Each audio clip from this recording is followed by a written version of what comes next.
우리 교회가 올해로 51주년을 맞습니다. 1974년 8월 20일 김신호 목사님과 그의 가족 5명이 용당 시장 옆에 교회를 개척했습니다. 우리 교회의 고 김신호 목사님의 따님이신 우리 김현애 권사님, 그리고 며느리 되시는 고예숙 권사님이 교회를 다니고 있는 산 증인들이십니다. 그리고 지난번에 우리 김신호 목사님 아들 되시는 김천식 선교사님이 우리 함께 오셔서 우리 브라질 선교, 또 미국에서 함께 선교 사역 하시는 그 일들을 함께 보고도 하셨습니다. 우리 초대교회, 특별히 초대 목사님의 가족들이 귀한 사역을 감당하고 있다는 것이 얼마나 큰 은혜이고 감동인지 모릅니다. 저는 교회를 개인적으로 사랑합니다. 교회를 생각하면 행복하고 기쁩니다. 이유는 그 교회가 주님의 교회이기 때문입니다. 우리 마태복음 16장에 보면 예수님에게 베드로가 신앙의 고백을 해요. 주는 그리스도시요 살아계신 하나님의 아들이십니다. 예수님 그 말씀을 듣고 너무나 기뻐하셨어요. 그러면서 마태복음 16장 18절에 이런 말씀하세요. 또 내게 이르노니 너는 베드로라. 내가 이 반석 위에 내 교회를 세우리니 음부의 권세가 이기지 못하리라. 이 반석 위에, 그 신앙 고백 위에 내 교회, 주님의 교회를 세우신대요. 그렇기 때문에 교회를 사랑하는 것은 곧 주님을 사랑하는 일이고, 교회에서 충성과 봉사하는 일은 곧 주님께 충성과 봉사를 하는 일입니다. 교회가 이 땅에 유일한 희망이 있다면 바로 그 교회가 주님의 교회이기 때문에요. 그렇기 때문에 우리는 예수 그리스도의 피 묻은 십자가의 복음을 때를 얻든지 못 얻든지 전파하는 이유가 여기에 있습니다. 하나님은 당신을 사랑하십니다. 당신의 죄를 위해 십자가에 못 박혀 죽으셨습니다. 당신이 예수 그리스도 믿을 때 구원이 당신 것입니다. 우리가 전해야 될 유일한 복음이에요. 우리 몇 주 전에 서울에서, 수원에서, 그리고 경주에서 우리 목회 잘하시는 목사님 내외가 목포를 방문하셨어요. 이유는 요즘 핫하게 뜨는 비전센터를 보기 위해서. 홈페이지에 들어와서 보고, 신문에 기사 난 거 보고, 제가 가는 데마다 비전센터를 자랑하지 않았겠습니까? 그래서 궁금해서 직접 보러 온 겁니다. 보니까 자기들이 생각한 것보다, 그리고 홈페이지에서 본 것보다 더 근사하고 공간이 너무 아름다운 거예요. 그래서 몇몇 목사님이 12월 당회, 정책 당회를 목포로 오겠대요. 당회 장로님들 모시고 와서 비전센터를 직접 보여주고 자기들도, 자기 교회도 이런 거 해야겠다라는 겁니다. 얼마나 감사했는지 몰라요. 우리 교회가 다음 세대들을 위해서 하고 있는 이런 일련의 일들이 또 다른 교회에게 본보기가 되고, 또 우리 교회뿐만 아니라 다른 교회의 다음 세대들도 살아날 것 생각하니까 너무 좋았습니다. 제가 요즘 책을 하나 쓰고 있어요. 이름하여 비전센터 이야기. 비전센터 탐방은 돈 받고는 할 수 없잖아요. 그래서 구석구석 얘기하면서 다 얘기 안 해주려고요. 책 사보시라고. 그래서 책 많이 팔렸으면 좋겠습니다. 그래서 인쇄 받아서 또 다른 하나님의 꿈을 도전하는, 제가 시드머니로 사용하려고 요즘 날을 새면서 책을 쓰고 있습니다. 그러고 보면 하나님께서 우리 낙원교회를 정말 사랑하시는 줄 믿습니다. 그래서 계속 부흥하게 하시고, 다음 세대들 또 오게 하시고, 우리 비전센터 짓고 나서, 그리고 우리 아이들의 예배가 11시로 올라오고 나서 우리 다음 세대 아이들이 100명이 더 늘었어요. 근데 전 이게 기적이에요. 네, 아무도 놀라질 않아요. 네, 지금 시대가 교회 학교가 문 닫는 데가 되게 많거든요. 한국 교회 전체 60% 이상이 교회 학교가 없어요. 다음 세대 아이들이 없어서. 그럴 때 하나님이 다음 세대들을 위해 기도하는 우리 교회에 그렇게 사람들을 부어주시고, 또 곳곳에 우리 집사님들이 부모들은 안 오는데 아이들 전도해서 오시는 분들이 계세요. 요즘 트렌드가 됐습니다. 얼마나 귀한지. 그러다 보면 결국 그 부모도 교회에 오게 되죠. 주님이 우리에게 십자가에서 아낌없이 주셨던 사랑처럼 우리 역시도 이웃에게, 또 우리 자녀들에게, 다음 세대에게 아낌없이 전해야 될 줄 믿습니다. 여기가 교회입니다. 제가 목사로서 이런저런 장례식에 참석하기도 하고 집례하면서 제가 어느 날 그런 생각해 봤어요. 인생에 무엇이 남을까? 왜냐하면 장례하면서 갖고 가는 게 아무것도 없거든요. 모든 분이 올 땐 모르겠습니다. 뭐 숱한 거 갖고 왔는지. 근데 갈 때는 아무것도 안 가지고 가시더라고요. 그래서 인생에 남는 게 뭘까라고 생각했더니 그 장례식에 와서 대화하는 것들을 가만히 엿들으면 그 고인을 통해서 받았던 사랑 혹은 주었던 사랑만을 얘기하더라고요. 아, 인생에 많은 건 남지 않구나. 사랑 주고 사랑 받은 건 남는구나. 종교 사상가인 핸드 드러먼드는 이런 말을 합니다. 인생을 돌아보면 제대로 살았다고 생각되는 순간은 사랑하는 마음으로 살았던 순간뿐이다라고 얘기합니다. 우리가 남는 건요, 사랑밖에 없어요. 근데 뭐 그렇게 큰 거 남을 것 같아서 열심히 사는데 결국은 사랑 주고 사랑 받는 것만 남습니다. 51주년 맞는 우리 교회 어떤 교회 돼야 될까? 앞으로 100년을 향하여 달려나가는데 우리 교회가 어떤 교회가 되면 좋을까라고 기도하면서 요한계시록에 나온 7개의 교회를 살펴보면서 아, 우리 교회 앞으로 어떤 교회가 돼야겠구나라는 그런 이야기들을 여러분과 함께 나누고 싶습니다. 오늘 그 첫 번째 교회가 에베소 교회입니다.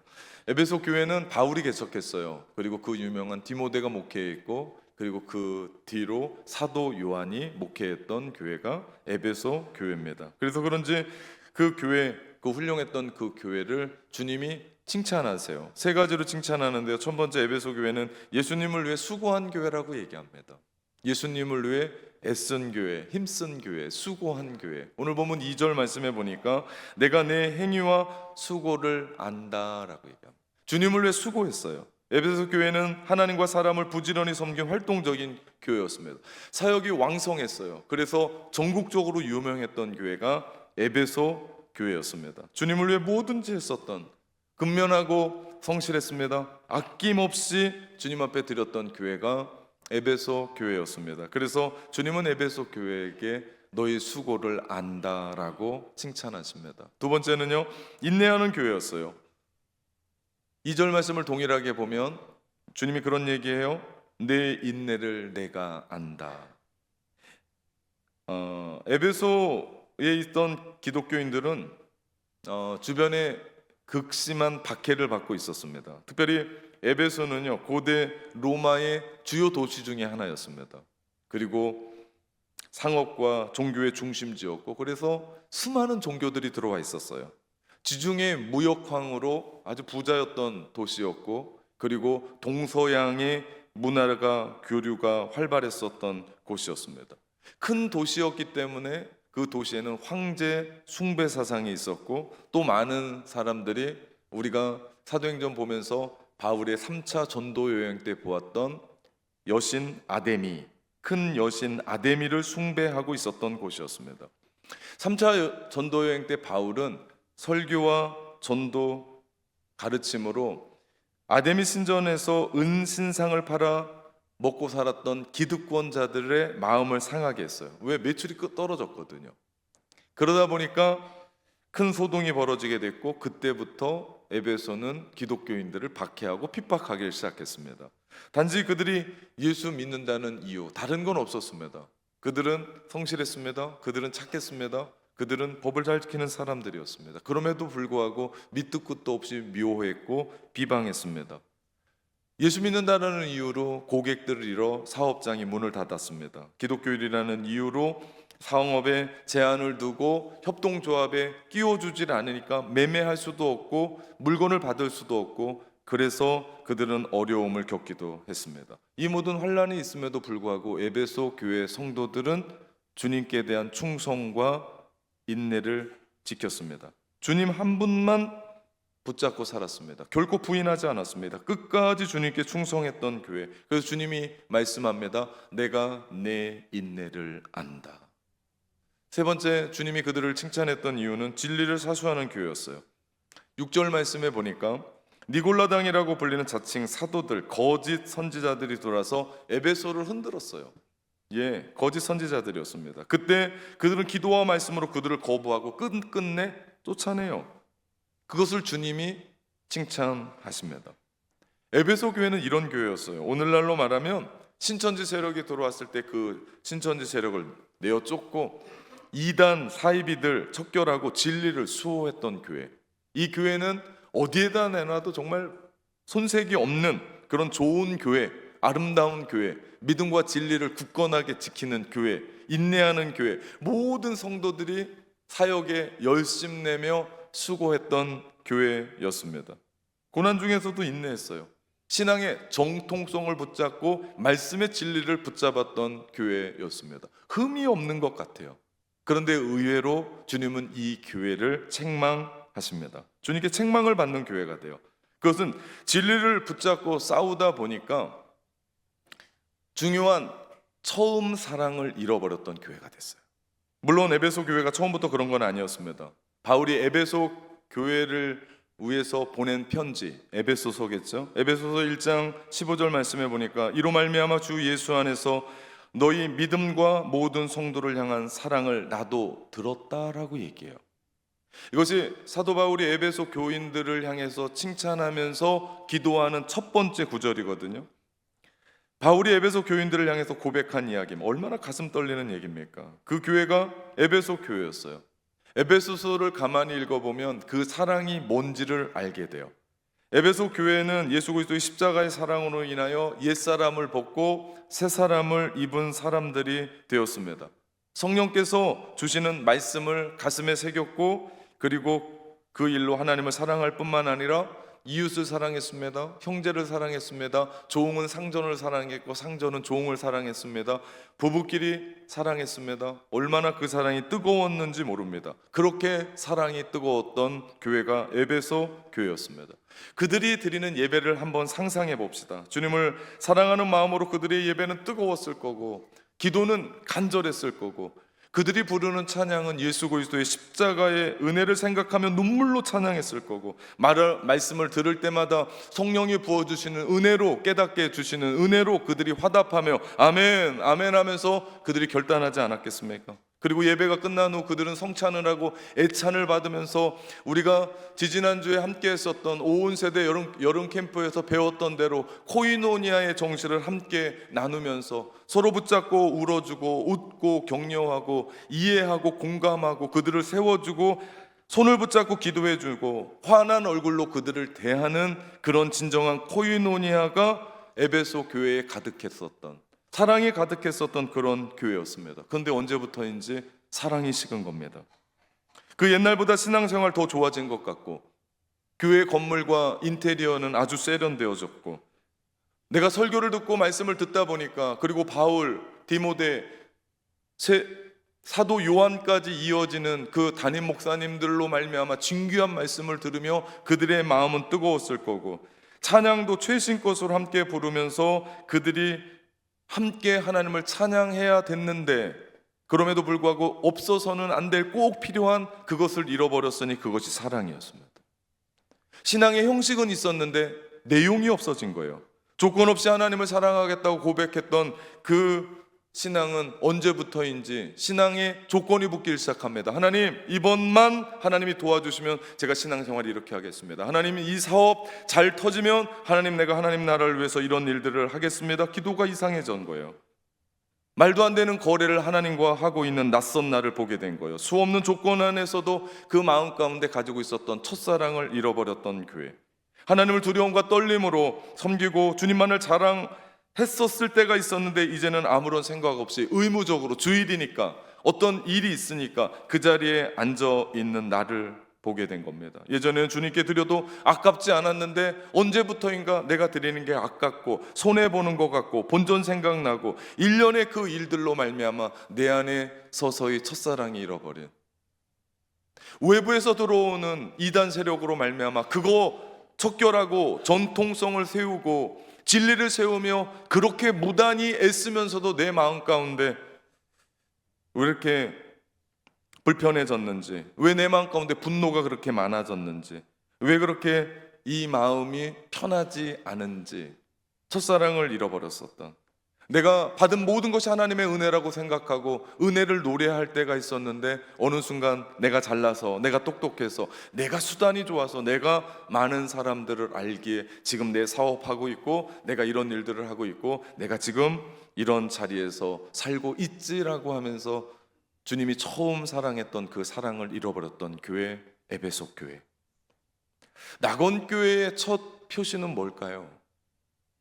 낙원교회 처음 들어오면 누구나 느끼는 것이 뭘까요? 저는 그것이 다른 건 몰라도 사랑이기를 축복합니다.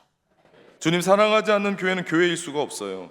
또한 그 사랑이 없는 교회는 살아있는 교회일 수가 없습니다. 용당시장 옆에 천막교회가 있을 때가 있었습니다. 51년 지나서 본관이 이렇게 아름답게 서 있고 비전센터까지 건물이 들어왔음에도 불구하고 우리 교회의 본질은 주님의 사랑인 줄 믿습니다. 그 사랑으로 예배하고, 그 사랑으로 기도하고, 그 사랑으로 전도하고, 그 사랑으로 우리가 찬양하고, 그 사랑으로 성도가 서로 교제하며 나누어줘도 아낌없는, 아깝지 않은 이 모든 것들이 주님의 은혜였습니다 고백하고, 찬송가 한 구절 부르더라도 예수 그리스도의 십자가의 은혜가 내 마음 가운데 꽂혀서 눈물로 그 한 절을 부를 수 없는 그 주님의 첫사랑을 붙잡고 살아가는 곳, 저는 낙원교회이기를 주님의 이름으로 축원합니다. 바울은 에베소 교회에게 마지막 편지하면서 에베소서 6장 24절, 우리 주 예수 그리스도를 변함없이 사랑하는 모든 자에게 은혜가 있을지어다. 바울이 에베소 교회에게 이렇게 편지를 보낸 30년이 지난 후 에베소 교회는 지금 주님께 사랑이 없는 교회라고 책망을 듣고 있습니다. 사랑을 잃어버렸어요. 우리 교회가 다 잃어버려도 잃어버리지 말아야 될 것이 사랑인 줄 믿습니다. 그들은 사랑이 변했고 사랑이 흔들려졌고 약해졌어요. 그들은 열심히 일했습니다. 교회 일에 충성했습니다. 그래서 전국적으로 유명한 교회가 됐습니다. 모르겠습니다. 어떤 건물을 세웠는지. 그렇지만 그들 안에 사랑을 잃어버렸습니다. 예수 그리스도 붙잡고 살아가면서 인내로 꿋꿋하게 견뎠지만, 정통성을 붙잡고 진리를 사수했지만, 그들이 정말 중요했었던 사랑을 잃어버린 교회. 이게 웬일입니까? 그 안에 진정한 주님의, 예수 그리스도의 주님의 첫사랑이 잃어버려졌습니다. 너무 의심해서 그랬을까요? 저 사람은 또 니골라 아닌가? 너무 진리를 붙잡고 달려갔기 때문에 몸이 건조해진 거 아닐까요? 우리가 기억해야 될 것이 있습니다. 주님에 대한 사랑 없이 수고하고 아무리 주 예수 그리스도의 이름으로 무엇을 하든지 간에 그것은 고역일 수밖에 없습니다. 그리고 오래 못 가요. 끊어질 수밖에 없고 반드시 흔들립니다. 교회가 예수님에 대한 사랑이 없으면 더 이상 교회가 아니에요. 그래서 주님은 그런 교회, 회개하지 않는 그 교회, 에베소 교회에게 경고합니다. 촛대를 옮길 거다. 그 의미는 교회로서의 역할을 못하는 죽은 교회 될 거다, 불 꺼진 교회 될 거다라는 말씀입니다. 제가 우리 교회 처음 왔을 때, 부임했을 때 새가족부가 없었어요. 새가족팀이. 보니까 우리 두 분 전도사님이 열심히 새가족부뿐만 아니라 교인 전체를 관리하고 체크하고 있었어요. 우리 교회 그런 교회였습니다. 주일날 성도가 참석을 못하면 왜 안 왔는지도 알게 되는, 그날 주일날 그 회의 시간에 전부 다 이야기되는 그런 귀한 교회였어요. 그래서 두 분이 그 현관 앞에 서서 기존의 성도들은 통과시켰어요. 새로운 사람들을 붙잡아서 이름과 전화번호를, 그리고 신원이 확인되면 보내주는 아주 그런 교회였습니다. 물론 압니다. 한국의 신천지가 너무 하도 극성이니까 교회를 지켜야 된다는 것 아는데, 아무리 그래도 교회를 방문하는 사람들 그렇게까지 의심부터 하는 것 아니다 싶었습니다.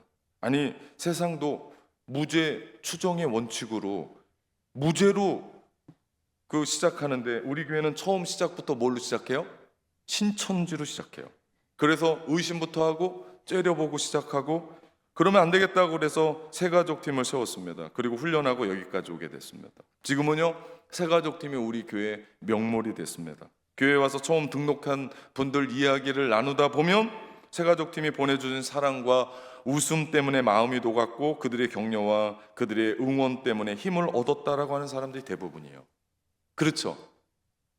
그 교회 와서 웃는 사람이 좋지 째려보면 좋겠습니까? 교회 와서 나를 통해서 악수 한번 하고 또 오셨냐고 몇 번 왔는데 다 알아보고 그러면 좋지 쟤는 또 누구냐 이렇게 쳐다보면 좋겠습니까? 예, 그 이름이 뭐냐 전화번호하고 거기서 전화 걸어서 전화 올리면 통과.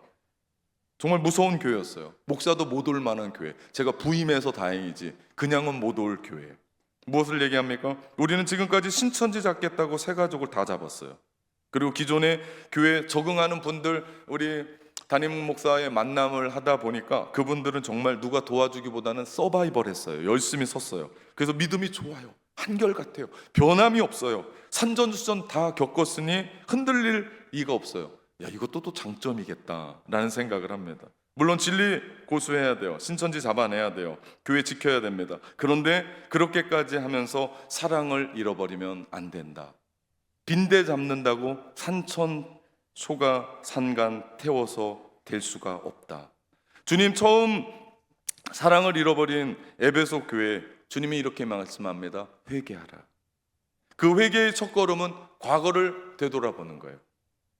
생각해 봅시다. 내가 지금까지 살아오면서 주님 한 분이면 만족했었던 그때, 주님 앞에 나와서 내가 떨리는 마음으로 주님 내가 사랑합니다 고백했었던 그때, 찬양 한 곡 부르더라도 너무 가슴이 떨려서 그 곡 다 부르지 못했던 그때, 가는 곳마다 주님 자랑하며 내가 만난 주님 교회 자랑하며 살았던 그때, 주님이 전부입니다라고 생각하며 살아왔었던 그때를 되돌아보라는 겁니다. 이것이 회개입니다. 이것이 첫사랑을 회복하는 길입니다. 그렇게 회개하면 주님은 약속하십니다. 7절 귀 있는 자들은 성령이 교회들에게 하시는 말씀을 들을지어다. 이기는 그에게는 내가 하나님의 낙원에 있는 생명나무의 열매를 먹게 하리라. 생명나무의 과실을 주어 먹게 하신다고 약속합니다. 이제껏 타락했었던 인간들에게 금했던 나무가 생명나무입니다. 왜냐하면 죄 지으면서 영원한 생명을 가지고 살아가는 건 지옥이기 때문에. 그래서 주님이 화엄경으로 막았어요. 그것을 열어놓고 낙원에서 생명나무의 열매를 주시겠다. 이 말은 뭡니까? 천국에서 누리는 영원한 생명을 약속하십니다. 영생이란 하나님과 그의 아들 예수 그리스도를 알고 사랑하는 것 아닙니까? 이것이 영생 아닙니까? 오늘 본문에서 요한은 우리에게 사랑을 되살릴 길과 방법은 제시하지 않습니다. 근데 우리가 압니다. 요한이 첫 번째 보냈던 요한 1서의 말씀에 그 길을 우리에게 이미 보여주셨습니다. 요한 1서 4장 19절 말씀에 보니까 우리가 사랑함은 그가 먼저 우리를 사랑하셨습니다. 여러분, 우리가 예수 그리스도의 사랑을 받지 못하면 우리는 이기적인 사랑, 삐뚤어진 사랑, 나만을 아는 사랑밖에는 사랑할 수가 없습니다. 그런데 십자가에서 그분이 우리에게 물과 피를 다 쏟으시기까지 먼저 사랑을 보여주셨습니다. 아낌없이 주신 사랑, 그 사랑 받고 우리 모두는 다 구원받은 사람들 아닙니까? 그렇다면 우리가 어떻게 한다고요? 이것이 희망이죠. 그 사랑을 받았기 때문에, 그 사랑을 알기 때문에 우리도 어떻게 한다고요? 요한일서 3장 16절 그가 우리를 위하여 목숨을 버리셨으니 우리가 이로써 사랑을 알고 우리도 형제를 위하여 목숨을 버리는 것이 마땅하니라. 죄를 위해서 십자가에 죽으셨기에 희망이 여기 있습니다. 우리 역시도 형제를 위해서 사랑하고 더 사랑하는 거예요. 오늘 우리 교회도 에베소 교회처럼 부지런하고 주님을 위해 수고하고 애씁니다. 인내도 하고 있습니다. 정통성을 지키고 있고 우리도 신조를 지키고 있습니다. 진리를 붙잡고 우리도 싸우고 있습니다. 여기까지 오신 거예요. 잘하셨습니다. 그러나 절대 잊지 말아야 될 것이 있습니다. 무엇보다도 주님을 향하여 처음 고백했던 그 첫사랑, 변함없이 우리를 사랑했던 주님 그 사랑으로 우리가 사랑하는 거고, 더 나아가 그 사랑을 받았다면 우리도 형제 자매를 그렇게 사랑하는 겁니다. 이제 주님이 우리 가운데 말씀하십니다. 주님이 원하시는 그 교회, 주님이 말씀하시는 그 교회, 그 교회로 회복할 것을 말씀하십니다. 누군가가 낙원교회 들어와서 생각할 때, 아, 이 교회 정말 사랑의 교회다. 아, 정말 이 교회가 사랑 많은 교회다. 그런 고백들이 우리 가운데 있도록 사랑합시다. 더 사랑합시다. 또 사랑합시다. 사랑함으로 주님의 첫사랑을 회복하고 그 사랑으로 서로를 사랑하며 사랑으로 성장하는 교회, 낙원교회 되길 주님의 이름으로 축원합니다.